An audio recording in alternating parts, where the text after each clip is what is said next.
It's a great honor and a privilege to introduce Liane Grunberg, Wakabayashi. We're here in your beautiful home in Jerusalem. Liane, you have such an amazing, interesting story. You were born in Montreal, you grew up in America, you spent 30 years in Japan, and you're back here in Israel. And you've written this wonderful, incredible, and amazing book called The Wagamama Bride. So if you could tell us a little bit about your background and what inspired you to write this phenomenal book. Thanks, Les. I'd be happy to.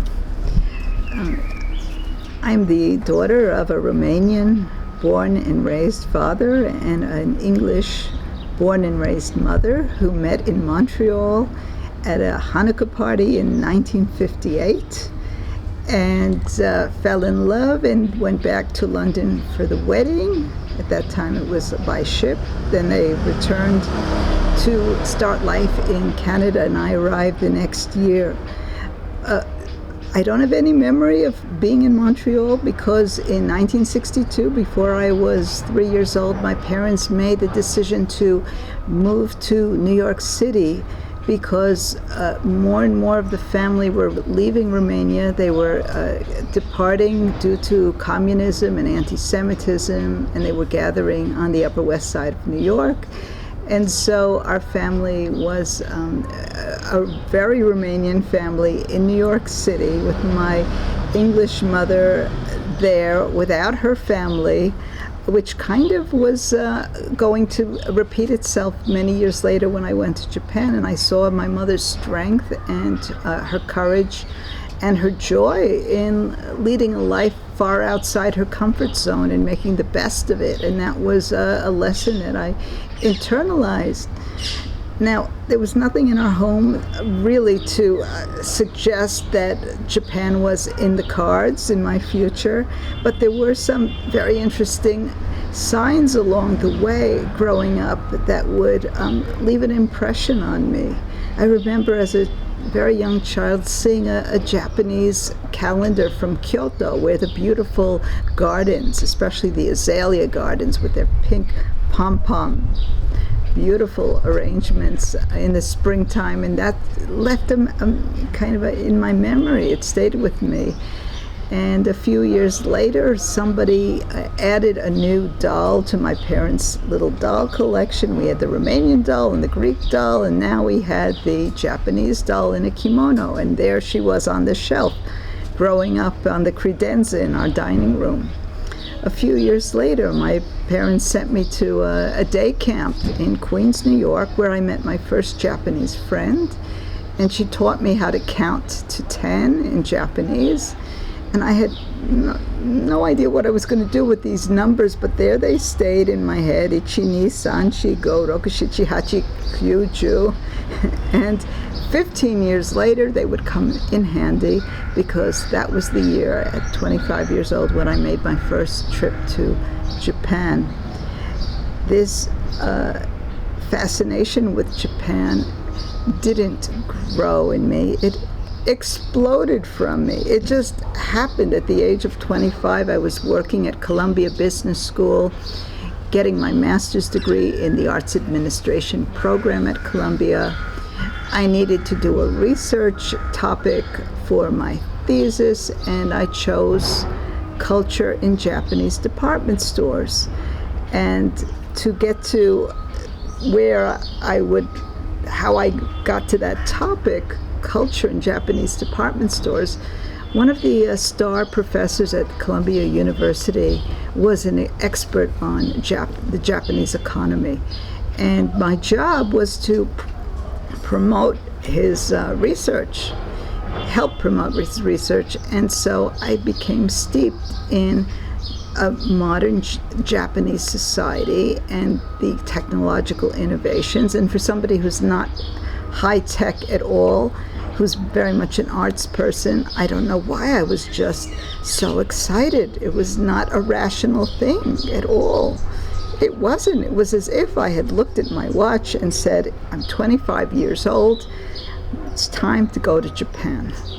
Now, I was very lucky that Columbia University Alumni Magazine was happy to send me on assignment to Japan. So I didn't just arrive with my suitcases and my travel guides. I arrived with a mission to interview Columbia University alumni, Fulbright scholars from the 1950s who had been among the first after the war to be admitted to the Ivy League schools, kind of as compensation because they were from elite families, and this was the American government's way of saying, well, you don't have money anymore, but we'll give you education. So there they were, now in their 60s by the time I met them, at the end of their careers, very interesting people, the head of Kikkoman soy sauce, the head of Mitsubishi Metal, Tokyo University professors. I had these fascinating discussions about how much Columbia University meant to these people and how it shaped their lives. And I think something internally was set off where I thought, living outside your culture zone is such a growth opportunity. It's not easy, but it's something that you take for life. And that's where the idea, the seed was planted for me, living outside my culture zone, my comfort zone. And these people, these Japanese alumni, welcomed me in a way that I felt like I was returning to family. It wasn't rational, but there you go. It was an amazing thing. I did my master's thesis on art exhibitions in Tokyo department stores. In 1987, I went for my second trip to Japan. I was sent by a new magazine. It was so new, it hadn't even come out on the newsstands. It was called Condé Nast Traveler. They sent me to write about culture in department stores. I got there, and I just knew that this was not going to be a 10-day visit. I was going to stay. Called my parents. I said, Mom, Dad, I got a job. I'm going to work for the Japan Times. I'm going to be a copy editor. They said I could write on the side for them. And I said, it's the opportunity of a lifetime. And my mother knew what this meant to me, and she just said, go for it. I said, I'll be back in a year. A year later, I said to them, the first year was really hard. I think I need a second year as a reward for surviving the first year. And it was in that second year that I met my future husband. And life was very clearly going in the direction where I was comfortable in Japan. I was part of the Jewish community in Japan. I was just on this path of developing myself as a journalist, and it was just only opportunities.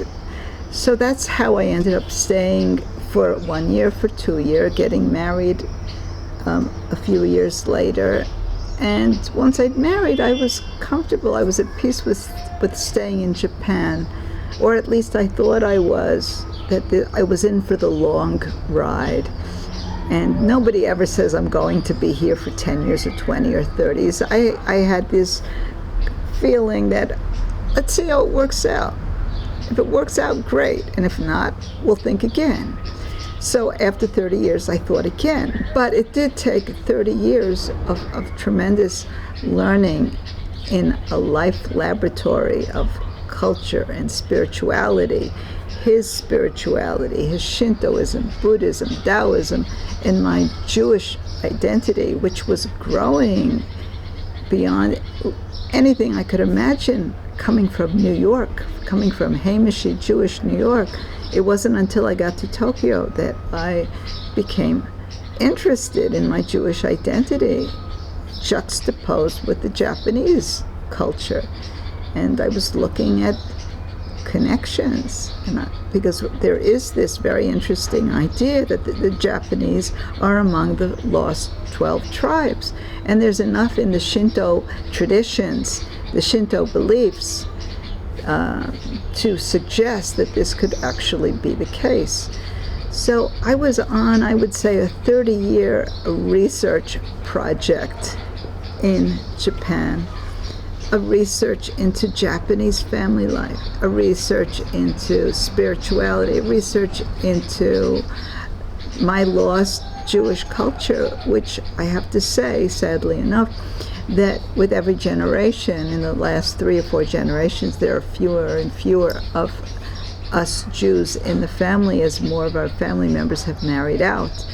And there was a sense in the late 90s, after about 10 years, where I looked around and I thought, and it was this feeling that if I don't hold on to this Jewish culture, it may be gone. You know, if I don't pass it down to the next generation, we're done. And that was a big shock to me, because here I was in Japan. I thought, I'll leave it to the rest of the family to do the Jewish thing. I'll do the Japanese thing. And then I wake up and I realized, you know, I was tapped to be the Jewish representative of the family in a strange way. And I took it as something, as a responsibility. I took it as something that I was capable of doing, and I was being challenged to do, because I was married to a man with very, very strong spiritual beliefs, very much a man who saw the sacred in everyday life, and he saw the sacred in Judaism too.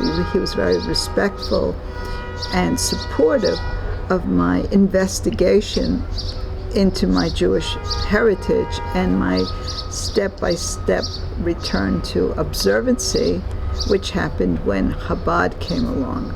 The Chabad movement arrived in Japan in the year 2000.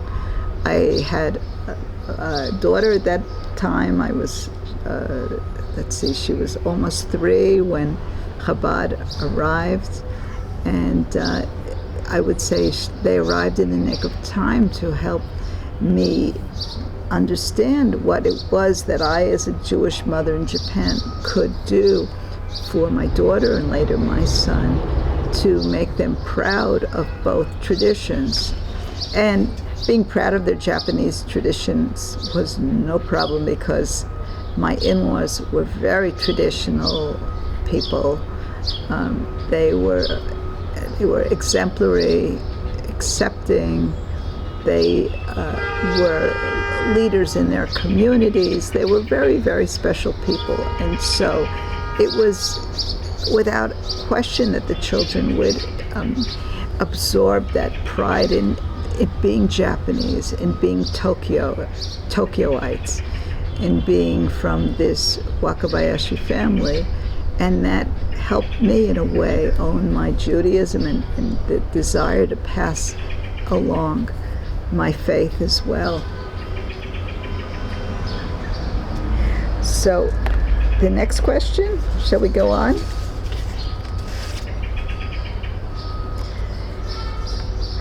What made me decide to stay for 30 years? What made me decide?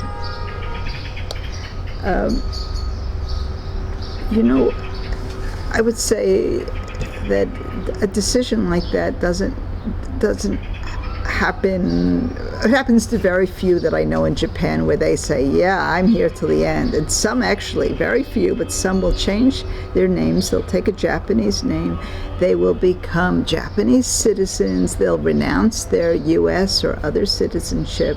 And that was never in my game plan at all. I'm very much a take it day by day person, living in the moment, and seeing life as building some kind of structure, building something to pass on to the next generation, to be a connector. I see myself very much in this role of bringing people together, and I did in the early years by being a writing teacher in Tokyo and bringing the foreign, call ourselves foreign, the foreign community together to write, to create a little magazine together. And some of them went on to wonderful careers as writers. It was through Aki in the mid-90s that I stumbled upon art as something that I wanted to pursue, because art was never something that I personally would do as an art critic, as an arts administrator. I was fascinated by that species of human being called artist, but I never saw myself as being that kind of person who would become an artist. And yet what happened was in my mid-30s, I was having trouble conceiving, and I was for 6 years actually. And Aki, who is a therapist, worked at an acupuncture clinic, and it was very much into this idea that we can visualize what we want through art, draw what we want, and then draw it toward us. And this is a Jungian idea. Carl Jung said this nearly 70, 80 years ago. So this is not his idea, but it was very much an idea that helped his patients achieve their dreams. And it helped me too, because drawing myself pregnant, I became pregnant quite easily. And that awakened me to this fascination with the potential of art to help us realize our dreams. And if it could work for me as somebody who was now approaching 40, I thought, wow, I want to share this with other people. I want others to know. So very gradually, I became an art teacher. I developed a deck of cards called the Genesis cards, which were published in 2008 in English and Japanese editions. And they are a tool to help people connect with their intuitive side and to trust this voice of wisdom inside, this gentle voice, loving, approving voice, this voice that wants to support the artist within and help bring it out. And this led to what is now my second career as an art teacher, as the owner of a business called Genesis Art Intuitive Academy, where I train artists to become teachers and pass on these methods in English and Japanese, and now that I'm in Israel, in Hebrew too. I just want to add that Genesis Art is a part of the book, an important part of the book, because being in Japan, my children were raised in the Japanese education system, and were very much, their first language was Japanese, and home environment was English, and I needed to have some kind of base, creative base, fun base, to bring us as a family together without words. And so Genesis Art became our go-to activity, where we'd sit around the dining table, or sometimes even coffee shops. And sometimes Aki's parents would come as well, and we would do art together. And in these quiet moments where the words were not necessary, we would just relax and tune into each other. And then after we created art, to hear from our hearts what each one of us was feeling at the time.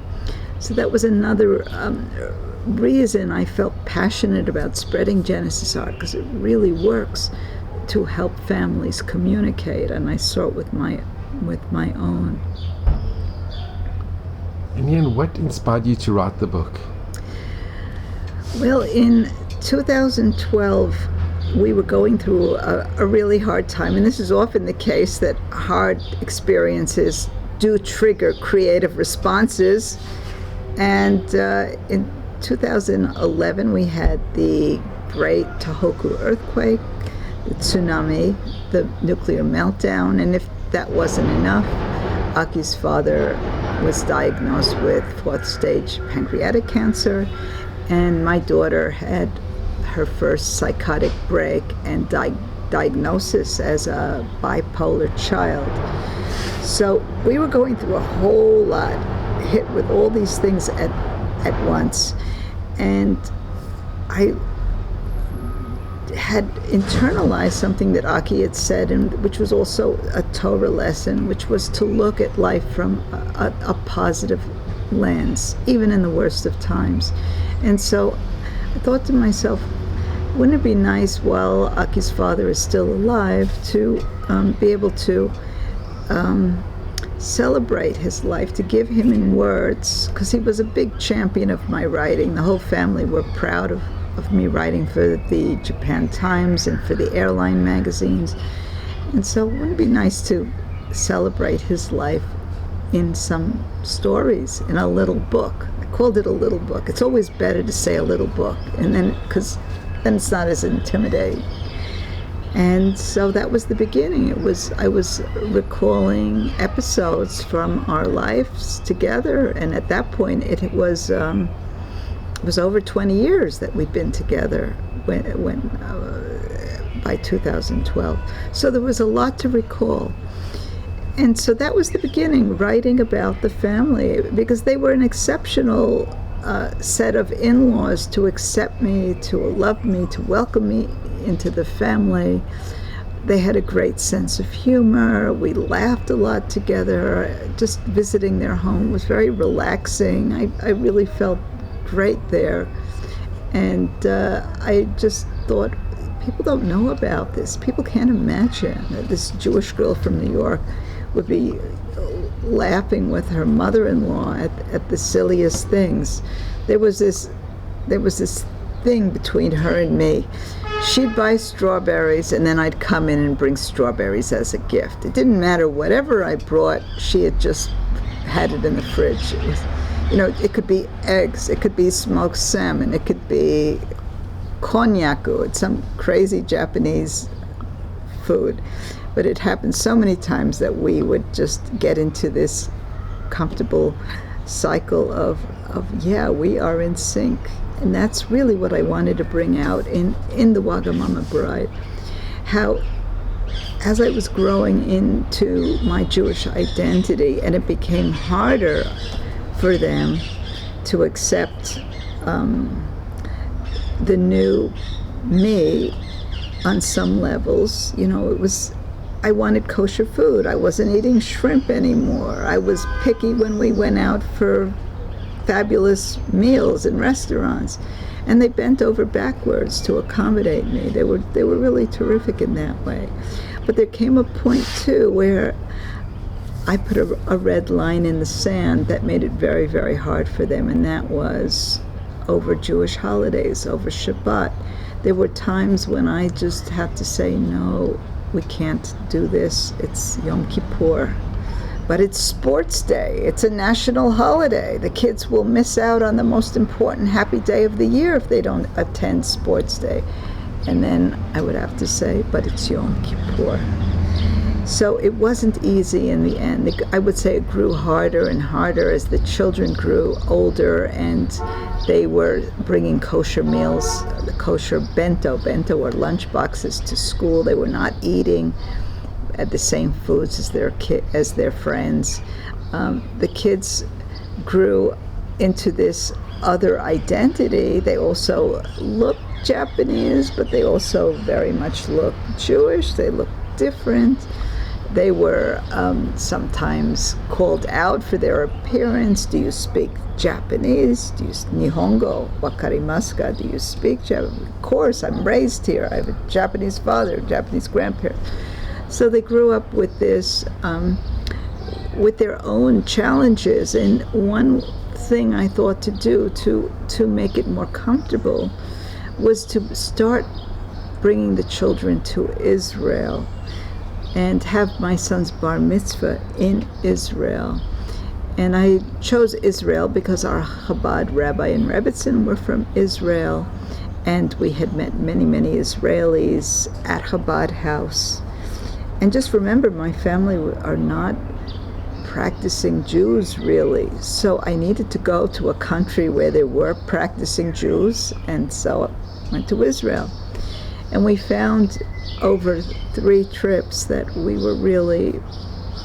I was really falling in love with Israel, and thought to myself, one day maybe I'll live there. One day maybe it'll be possible. But that maybe was decades off. It was not something I was thinking would be anytime soon.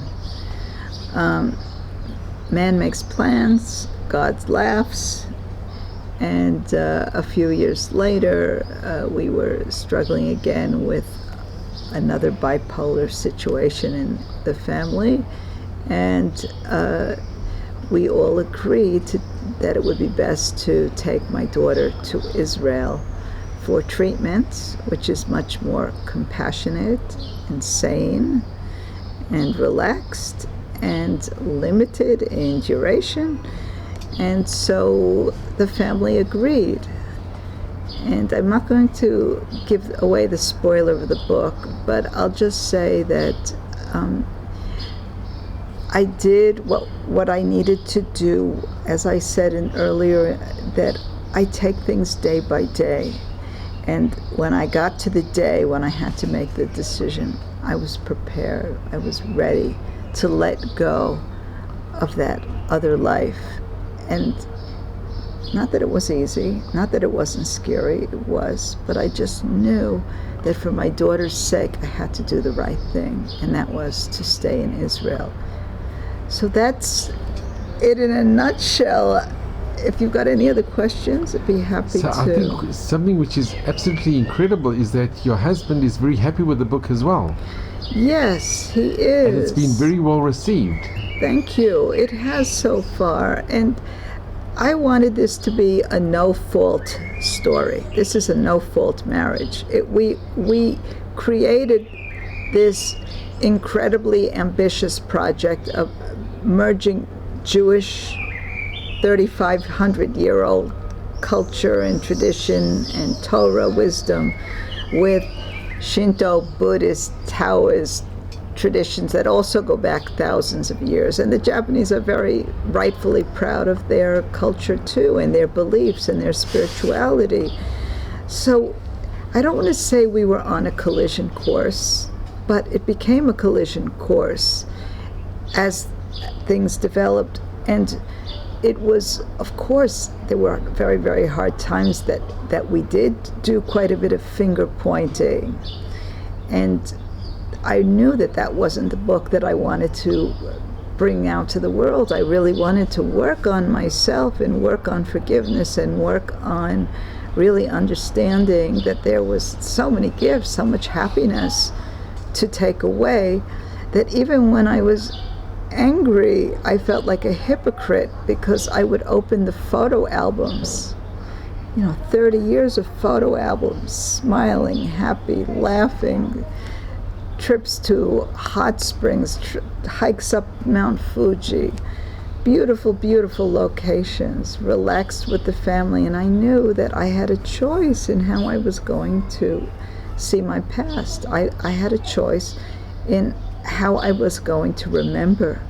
And this is a lesson that I advise with my clients. I coach other memoir writers, and I tell them they have a choice in how they remember the past.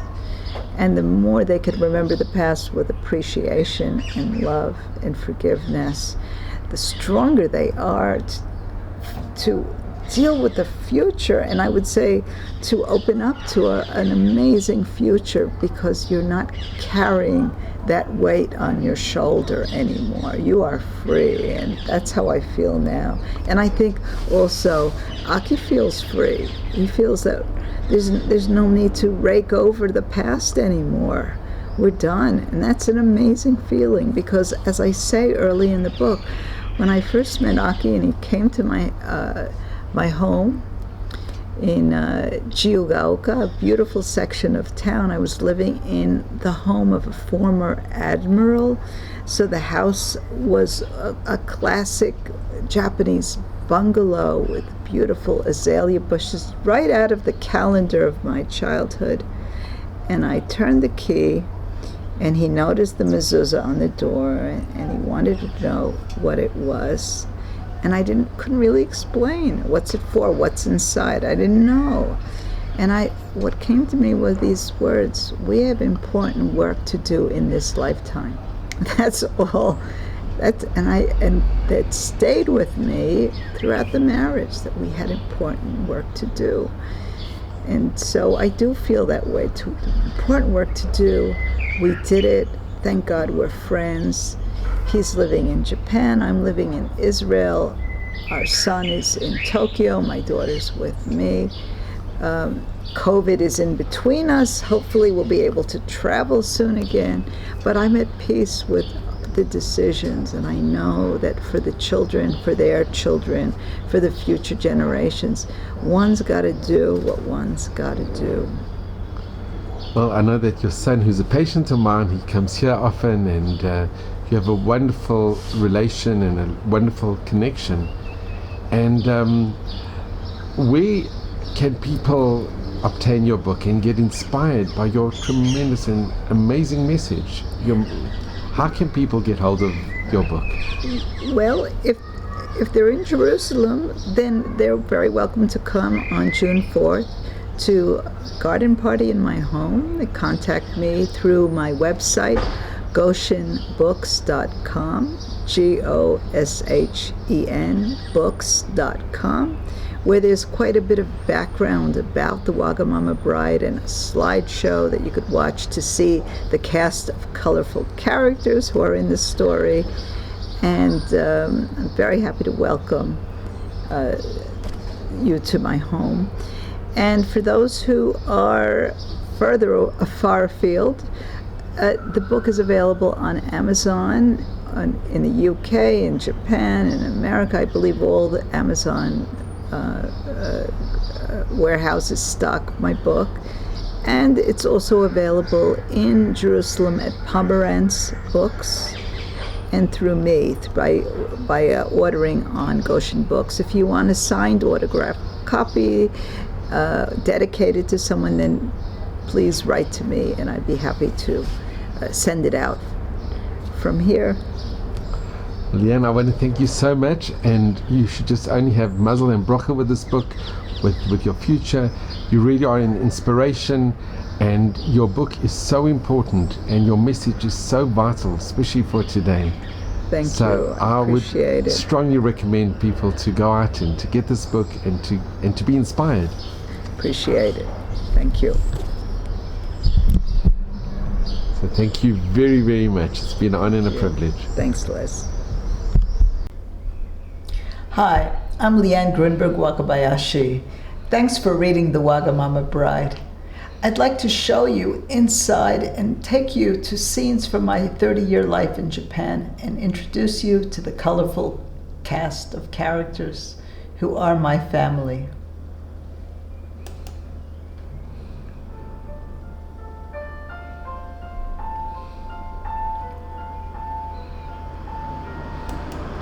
Tokyo Beginnings, 1987. Dear Liane, I'm afraid I don't understand your present obsession with Japan.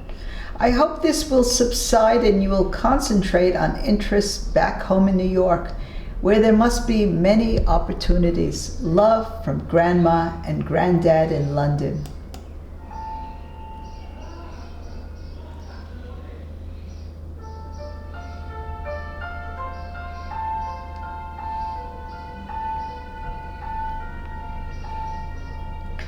I took over the lease of a house built by the Admiral who helped lose World War II for the Japanese.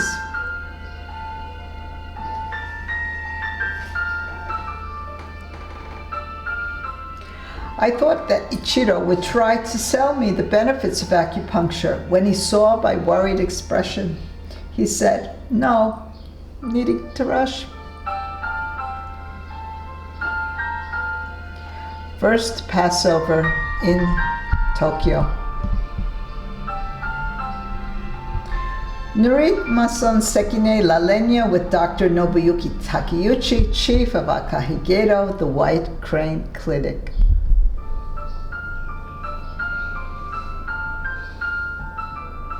With the chuppah above us, I visualized a bright, sunny future. My family, too, had bet their match in Ichiro and his broad-minded parents.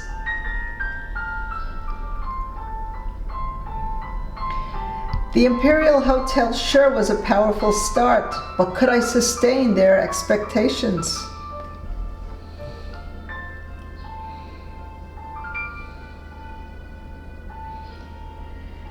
My mother and sister wore identical black velvet cocktail dresses. Romanian great-aunt Vicky wore a silver pillbox hat and a lame sheath gown that she had sewn for the wedding.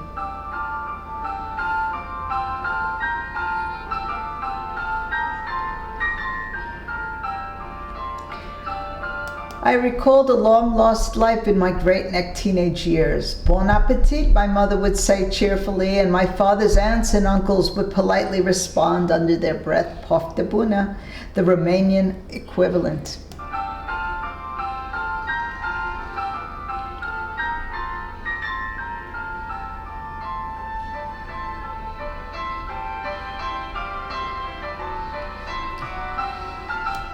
My grandparents in London stood outside waiting for us to arrive on our honeymoon. Well, Ichiro, we see Liane has crossed into your world.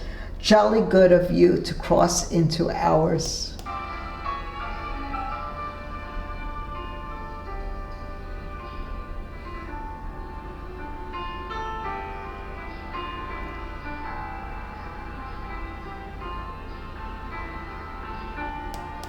I felt like a kid again, painting without any expectations. A deck of cards and Genesis art workshops would be born out of this experience.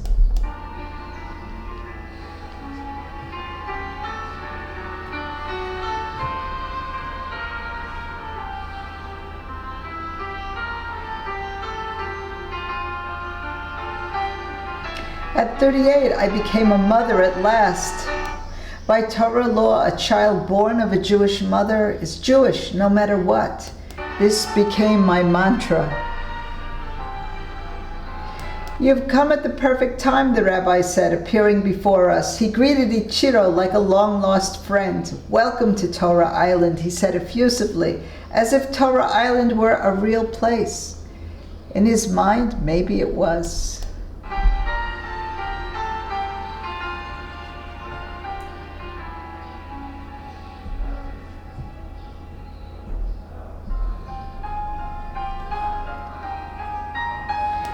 Never in my wildest dreams would I expect an ultra-Orthodox Lubavitcher family to make Japan their home. I followed the Rebbitzin in to join her at a long table crowded, like a Fellini movie, with people you wouldn't expect at a Hasidic gathering.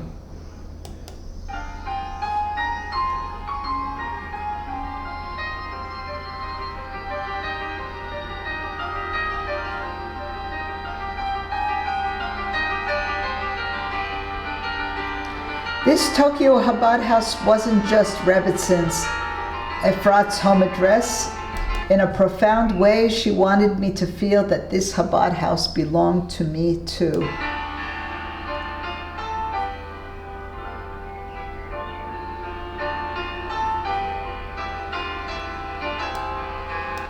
When my mother visited Tokyo, she loved the idea that I was raising Shoshana with a Jewish identity, but wasn't sure what to make of the Chabad rabbi in Rebbitzin.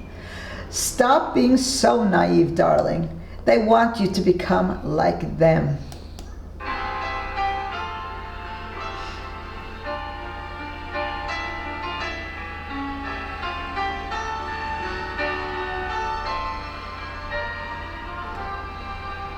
My father-in-law had suffered severe food deprivations during the war, but we're still here, he exclaimed. We're old and we've learned to enjoy our lives.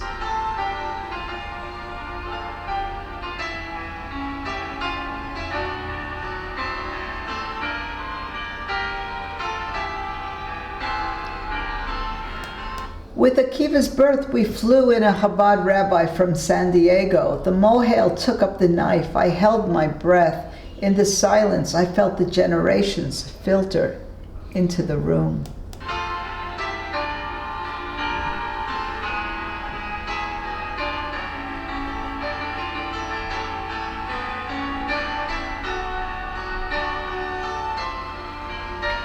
The family were accommodating my switch to a kosher diet, and I was doing my best to respect their Shinto traditions.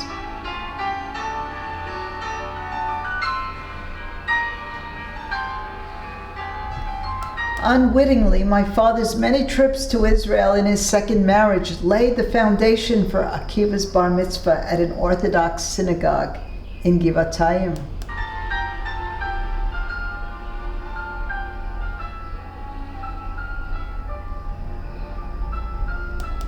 I preferred to spend Shabbat with both kids at Chabad House, but Akiva had other ideas. Mom, what am I going to talk about with my friends if I miss my show? They all watch Transformers on Saturday mornings.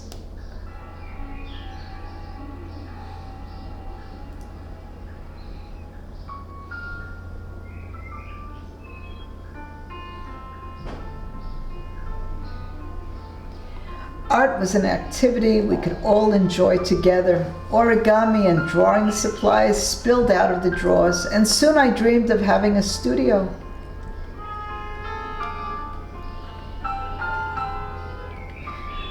My mother-in-law may have been taking notes from my cheeky mother, strengthening her resolve to speak up as required.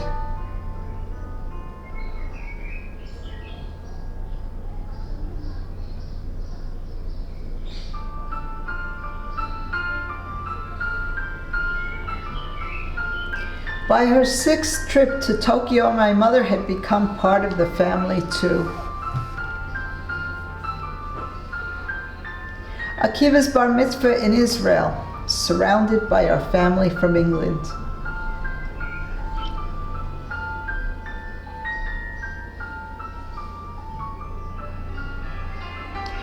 It's difficult fasting on Yom Kippur, but in Wimbledon, on Tisha B'Av, it was nearly impossible.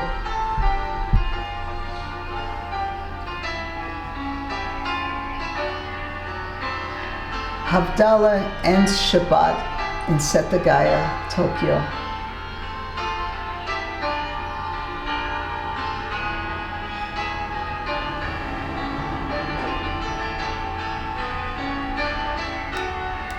I met June at a traffic light while I was walking Cinnamon, where she told me she had once been a dog trainer.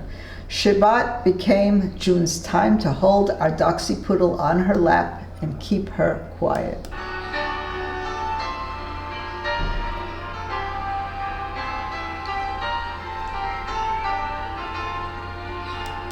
The Rebbe canceled. In Israel, you will find the support needed to give the children a Jewish education. Israel? That's impractical. No, it's impossible.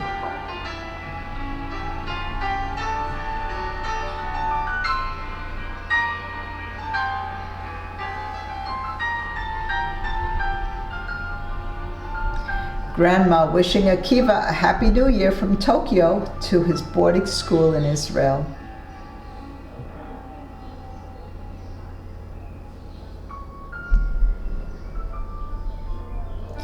Sunrise over the old city of Jerusalem from our new home in Yamin Moshe.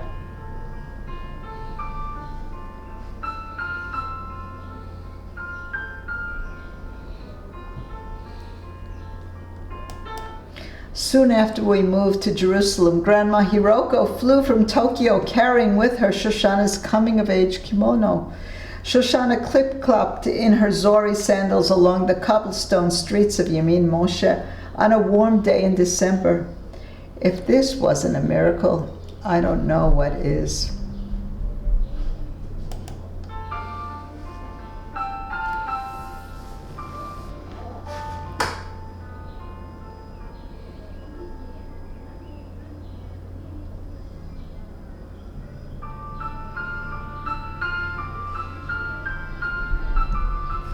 We hope you enjoyed the highlights from the Wagamama Bride. Come visit us and order the book at goshenbooks.com.